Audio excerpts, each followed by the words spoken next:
السلام عليكم ورحمة الله وبركاته. حامدا ومصليا أما بعد. قال الله تبارك وتعالى في كتابه العظيم: أعوذ بالله من الشيطان الرجيم. بسم الله الرحمن الرحيم. يا أيها الذين آمنوا إذا لقيتم فئة فاثبتوا واذكروا الله كثيرا لعلكم تفلحون. وقال الله تبارك وتعالى: ومن يطع الله ورسوله فقد فاز فوزا عظيما. وقال النبي صلى الله عليه وسلم: كل أمتي يدخلون الجنة إلا من أبى.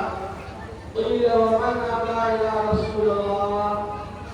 قال: من أطاعني دخل الجنة ومن عصاني فقد أبى، أو كما قال عليه الصلاة والسلام. پاکیزہ عقیدات یا تہذیب عطا کی، پاکیزہ عقیدات یا تہذیب عطا کی، تاریخ نہ بھولے گی احسان محمد. بے مثل صحیفے کی طرح سینہ اطہر، بے مثل صحیفے کی طرح سینہ اطہر، ہندوستان کے مالک غریبان محمد. گھبرا کے مسلمان کیا ڈھونڈ رہا ہے، کیا چھوٹ گیا ہاتھ سے دامان محمد.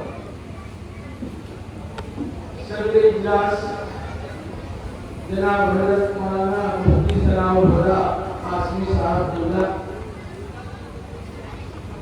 مدرسہ حضرہ کے رکن رواں امیر کارواں جناب مولانا نظام الدین اسامہ صاحب، حاضرین جلسہ اور میری پردہ نشین خواتین ماں اور بہن، میں آپ حضرات کے سامنے بہت تفصیلی گفتگو نہیں کروں گا. چند اہم امور کی طرف آپ حضرات کی توجہ مبذول کروں گا. میرے دوستوں اور بزرگوں، ختم نبوت کا جو عقیدہ ہے یہ انتہائی حساس موضوع ہے اور مسلمانوں کا یہ بنیادی عقیدہ ہے. قرآن مجید میں تقریباً 100 آیات ہیں اور 200 احادیث نبویہ ہیں، جس سے بالکل صاف واضح ہو جاتا ہے اور پتہ چل جاتا ہے کہ ایک مسلمان کے لیے، ایک مومن بندہ کے لیے ختم نبوت کا عقیدہ کتنا ضروری ہے، کتنا اہم ہے اور کتنا حساس ہے. علماء کو الگ سے اجتہاد کرنے کی ضرورت نہیں ہے. پورا مواد اور پورا سسٹم قرآن اور احادیث میں بیان کر دیا ہے. ان آیات کی روشنی میں، ان احادیث کی روشنی میں اور صحابہ کرام کے جو آثار ہیں، اقوال ہیں اور اسلاف کی جو محنتیں ہیں، یہ وہ قیمتی سرمایہ ہیں کہ اس کی روشنی میں ہم ختم نبوت کے خلاف جو آندیاں چل رہی ہیں اس کی لڑائی ہر طرح سے لڑ سکتے. کوئی مشکل کام نہیں ہے. قرآن اور احادیث میں ساری صراحت موجود ہے. اب ضرورت یہ ہے کہ ہم ایسے منکرین ختم نبوت کا مقابلہ کیسے کریں. چونکہ جب بھی کوئی باطل طاقت آتی ہے سامنے تو وہ طاقت پھسپھسی نہیں ہوتی، بلکہ اس میں اس زمانے کے جو سب سے ذہین لوگ ہوتے ہیں، جو بہت قیمتی لوگ سمجھے جاتے ہیں، ماہر فن سمجھے جاتے ہیں، باطل طاقتیں ان کو استعمال کرتے ہیں. آپ کو میں اس کی مثال سمجھاؤں گا کہ جب ہندوستان میں قادیانیت کا فتنہ سر اٹھا تو اس موقع پر قادیانی لوگوں نے کیسے کیسے لوگوں کو متاثر کیا ہے اپنی بات کو منوانے کے لیے کہ آپ اور ہم تعجب کریں. کیا ضرورت تھی پنڈت جواہر لال نہرو کو قادیانیت کی حمایت کرنے کی اور اس پر ایک لمبا اور تفصیل سے مضمون لکھنے کی، یقیناً قادیانی گنڈے اور جو فتین اور کذاب وہ وہاں تک پہنچے تھے کہ آپ بھی اس سلسلے میں کچھ لکھیے۔ تو جواہر لال نہرو نے لکھا تھا کہ بھائی اسلام میں بہت سے فرقے پیدا ہوئے، بہت سی جماعتیں ہوئی، بہت سی تحریکیں ہوئی، بہت سی تنظیمیں اٹھی ہیں، تو اسی طرح ایک تحریک اور تنظیم جو ہے یہ قادیانیت ہے۔ مسلمان اس قدر شور شرابہ اور ہنگامہ کیوں کر رہے ہیں؟ یہ مضمون آیا جواہر لال نہرو کا۔ تو ظاہر سی بات ہے کہ شیر کو سوا شیر چاہیے۔ ہندوستان کا پرائم منسٹر یا ایک بہت بڑا جنگ آزادی کا ہیرو وہ لکھ رہا ہے۔ میں وہ جملہ سناتا ہوں کہ جواہر لال نہرو نے ایک زمانے میں اپنے ایک مضمون میں لکھا تھا، کیا وجہ ہے کہ مسلمانوں میں قادیانیت کے خلاف اتنا جوش پایا جاتا ہے؟ تو تفصیلی مضمون تھا۔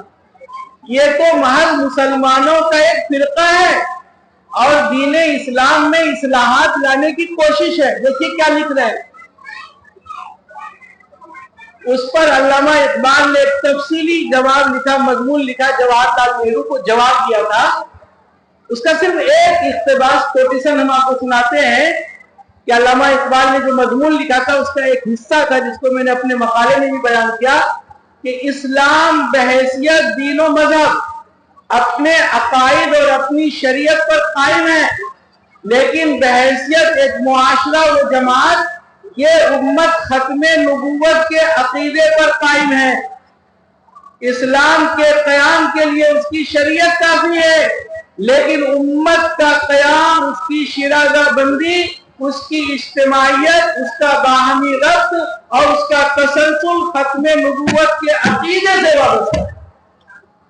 ایک آدمی اللہ کو مانے، اللہ کے رسول کو مانے، کلمہ شہادت کا اقرار کرے اور نبی اکرم صلی اللہ علیہ وسلم کو خاتم النبیین نہ مانے تو قیامت تک وہ مسلمان ہو نہیں سکتا۔ خاتم النبیین کا یہ عقیدہ ماننا مسلمانوں کے لیے ضروری اور لازمی۔ میرے دوستوں اور بزرگوں، عقیدہ ختم نبوت پہ بہت تفصیل سے باتیں آ گئی ہیں۔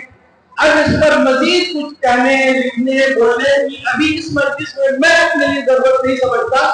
صرف دو چار باتیں میں کہوں گا کہ آج مسلمانوں پر جس قدر بھی الغار ہیں، جس طرح بھی حملے ہو رہے ہیں، کیا قرآن مجید میں اس حملے کا مقابلہ ہم کیسے کریں؟ کیا اس کی تفصیلات موجود نہیں ہیں؟ ہم قرآن مجید میں ان آیات کی طرف توجہ نہیں کرتے، غور نہیں کرتے جہاں قرآن مجید نے اس طرح کے یلغار اور حملہ کرنے والوں کو کیسے ہم جواب دیں۔ قرآن مجید نے اس کی وضاحت کی۔ میں نے صرف آیت کا ابتدائی حصہ پڑھا ہے، یا ایھا الذین آمنوا اذا لقیتم فئۃ فاثبتوا، کہ اے ایمان والو جب مخالف دھڑے سے، مخالف طاقت سے تمہارا مقابلہ ہو، فاثبتوا تو ثابت قدم رہو۔ دربھنگہ جیسے، مظفر پور جیسے اور شیور اور سیتامڑھی جیسے زرخیز اور علمی جو اضلاع ہیں، یہاں ایک گاؤں کا ایک نوجوان وہ مہدی ہونے کا دعویٰ کر دے، عیسیٰ مسیح ہونے کا دعویٰ کر دے اور پوری دنیا میں ایک فتنہ کھڑا کر دے اور ہمیں کچھ پتہ بھی نہ لگے، ہمیں ہوا بھی نہ چلے۔ ہم اپنی اولاد کی تربیت کس طرح کر رہے ہیں؟ ہم اپنے گاؤں اور اپنے آس پڑوس اور اس کے احوال کا جائزہ لیتے ہیں یا نہیں لیتے ہیں؟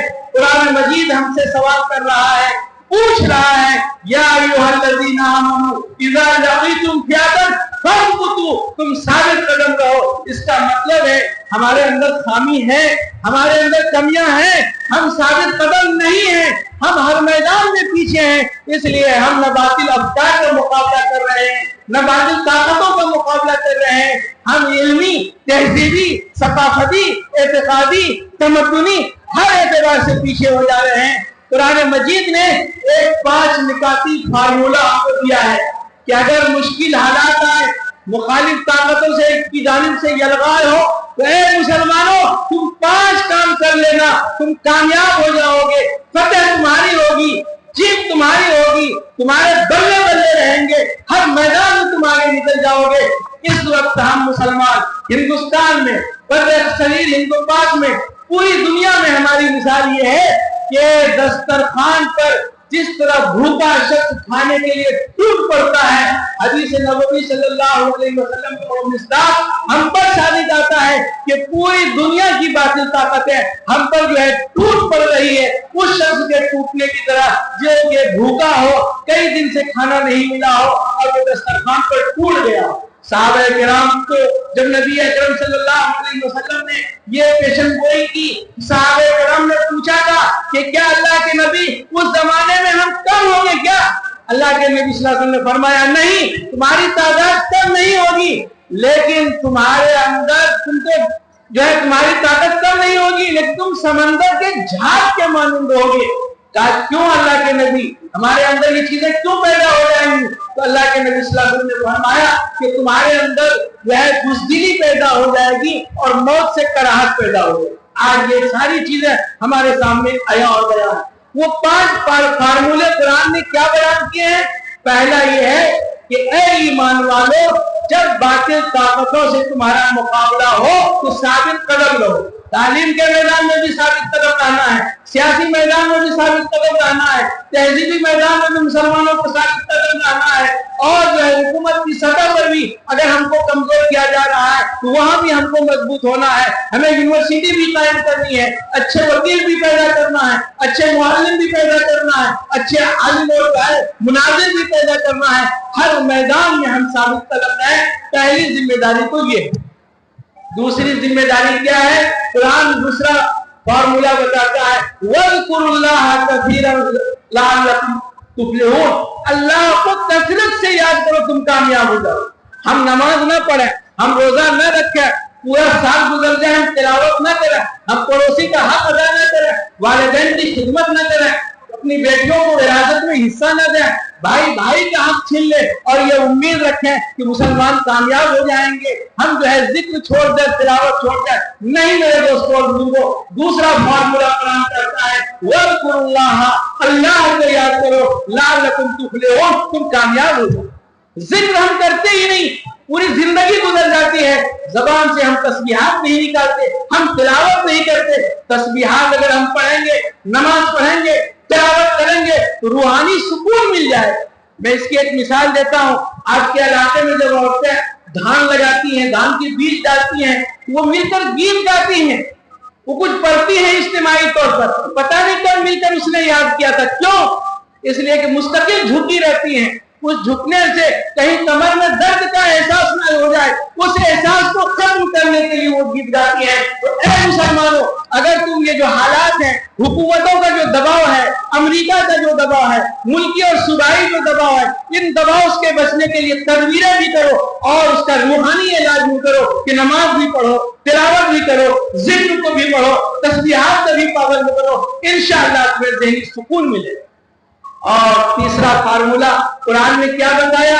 وَأَطِيعُوا اللَّهَ وَرَسُولَهُ، اللہ اور اللہ کے رسول کی اطاعت کرو، تم کامیاب ہو جاؤ گے، کہیں تمہیں ناکامی کا جو سامنا نہیں کرنا پڑے گا۔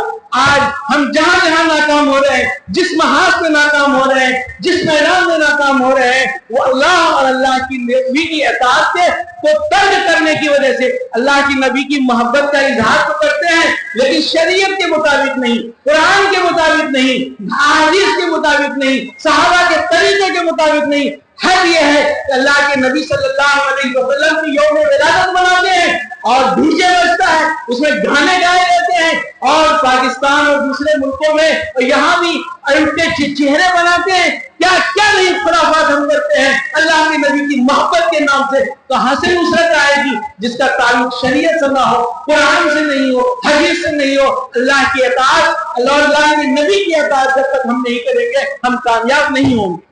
چوتھا فارمولہ قرآن نے بیان کیا وَلَا تَنَازَعُوا، لڑنا نہیں آپس میں، فَتَفْشَلُوا،